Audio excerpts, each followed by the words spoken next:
Official notice जारी कर दी गई है यूपी स्कॉलरशिप 2023-24 में। इन सभी छात्रों का पैसा नहीं आएगा जिनमें ये त्रुटि होगी और ये गलती करेंगे। तो कौन सी गलती है जो आपको नहीं करनी है। इसके अलावा आपको फॉर्म रिन्यूअल कैसे करना है, फ्रेश फॉर्म कैसे भरना है, वो भी आपको यहाँ पे जानकारी मिल जाएगी ऑफिशियल नोटिस के माध्यम से।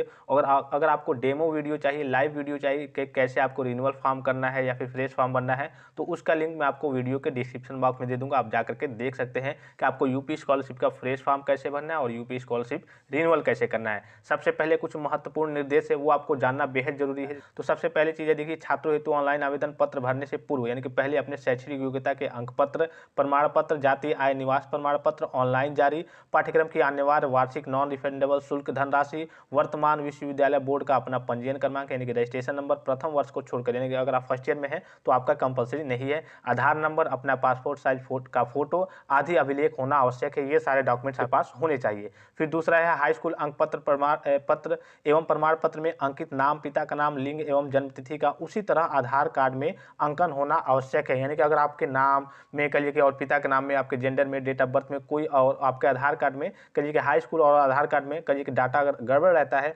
मिसमैच खाता है, तो आपका स्कॉलरशिप का फॉर्म जो है, भले ही आपने फॉर्म भर दिया है, आगे चल के आपका फॉर्म रिजेक्ट हो जाएगा। ठीक है। फिर देखिए आधार नंबर का जनसांख्यिकीय प्रमाणीकरण यानी कि डेमोग्राफिक ऑथेंटिकेशन, आधार नंबर, नाम एवं जन्म तिथि का मिलान तथा आधार लिंक मोबाइल नंबर पर प्राप्त ओटीपी के अंकित करने के बाद ही छात्र अपने आवेदन पत्र को ऑनलाइन टेम्पोररी लॉक कर सकेगा। तो ये आपका इस बार से कहिए कि डेमोग्राफिक ऑथेंटिकेशन हो रहा है, ऑटोमेटिकली आपका आधार कार्ड वहाँ पे अपडेट किया जा रहा है और आपका mobile number, registered mobile number पर ओटीपी जा रहा है। वो सारी चीज़ें कि हाँ आपका पूरा डाटा जो हाई स्कूल में है और ये सारी जो आपका आधार कार्ड का डाटा है वो ऑटोमेटिकली वहाँ पे कैच कर लिया जा रहा है। फिर देखिए आधार नंबर से लिंक बैंक खाता, ये सबसे इंपॉर्टेंट है। और पिछली बार की बात करें तो ऐसा काफ़ी सारे स्टूडेंट्स के साथ हुआ था कि उनका पैसा नहीं आया था एनपीसीआई के चलते। तो देखिए एनपीसीआई होता क्या है, तो देखिए आधार नंबर से लिंक बैंक खाता एनपीसीआई में सीडिंग अनिवार्य है। इस कार्य को संबंधित बैंक शाखा से अनिवार्य रूप से कराएं, अन्यथा की स्थिति में ट्रांजैक्शन फेल होने की संभावना रहेगी।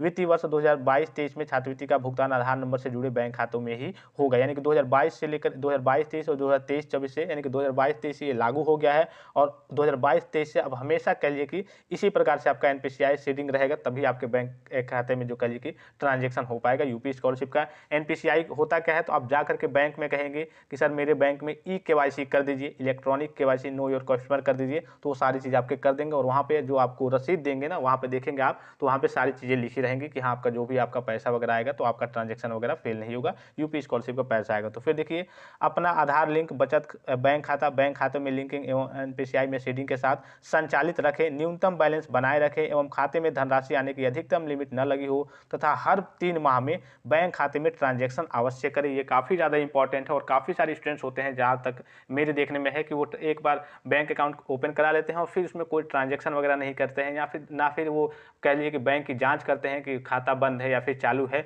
तो इस केस में अब आपका स्कॉलरशिप का पैसा कह लीजिए कि फेल्ड हो जाएगा, अगर आपका ब्लॉक रहता है, बंद रहता है या फिर ट्रांजैक्शन वगैरह आप नहीं करते हैं। देखिए हर 3 माह में बैंक खाते में ट्रांजैक्शन अवश्य करें। ठीक है। उसके बाद से देखिए आधार बचत बैंक खाते में एक को भलीभांति जांच ले, बिना आधार सीडेड खाता संख्या, वही सारी चीज़ें जो मैंने कहा कि एनपीसीआई से मैप्ड होना चाहिए, आधार कार्ड से लिंक होना चाहिए, ये सारी चीज़ें आपकी होने चाहिए। ठीक है।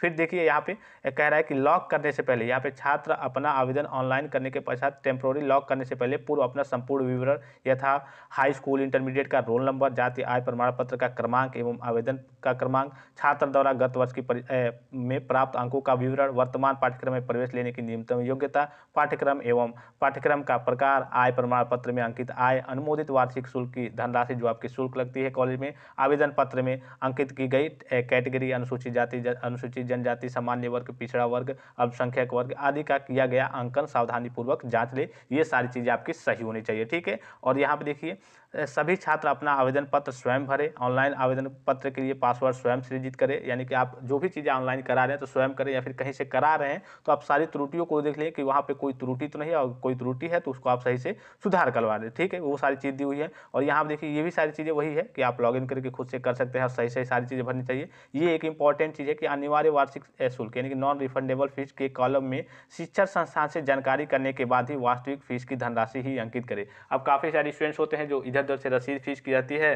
कभी कभी होता है कि जो ट्रांजैक्शन चार्ज वगैरह लगते हैं वो भी ऐड करके वहाँ पे कहिए कि फीस में लिख देते हैं। लेकिन इसके लिए आपको कॉलेज से जानकारी जरूर ले लेनी है कि हाँ हमें कहिए कि नॉन रिफंडेबल फीस जो होती है उसमें क्या भरना है, यानी कि जो आपका फी का कॉलम होता है उसमें भरने वाला, उसमें क्या भरना होता है वही आपको भरना होता है कॉलेज से जानकारी लेकर के। अदरवाइज आप इधर उधर से कुछ भी भर देते हैं तो आपका फॉर्म आगे चल के रिजेक्ट हो सकता है। यही सारी चीज़ें, ये इंपॉर्टेंट नोटिस थी कहिए कि विभाग के द्वारा, और ये सारी चीज़ें, इन सारी चीज़ों का आपको ध्यान में जरूर रखना है इन सारी चीज़ों को। और इसका मैं PDF आपको टेलीग्राम चैनल पे सेंड कर दूंगा। इसके अलावा अगर आपको यूपी स्कॉलरशिप का फॉर्म फ्रेश फॉर्म भरना है या फिर रिन्यूअल करना है तो उसका मैं आपको डायरेक्ट लिंक वीडियो के डिस्क्रिप्शन बॉक्स में दे दूंगा। आप जा करके वहाँ से फॉर्म को फिलअप भी कर सकते हैं, मोबाइल से भी कर सकते हैं, कोई दिक्कत नहीं है। आशा करता हूँ कि ये जानकारी आपको समझ में आई होगी। यूपी स्कॉलरशिप से संबंधित हर एक प्रकार की ऑफिशियल सूचना सबसे पहले पाने के लिए चैनल को सब्सक्राइब कीजिए, बेल आइकन को प्रेस करके ऑल पे क्लिक कर लीजिए और टेलीग्राम चैनल को ज्वाइन कर दीजिए। अगर किसी भी प्रकार की समस्या हो तो आप हमें व्हाट्सएप भी कर सकते हैं। धन्यवाद, थैंक्स फॉर वॉचिंग। मिलते हैं नेक्स्ट वीडियो में।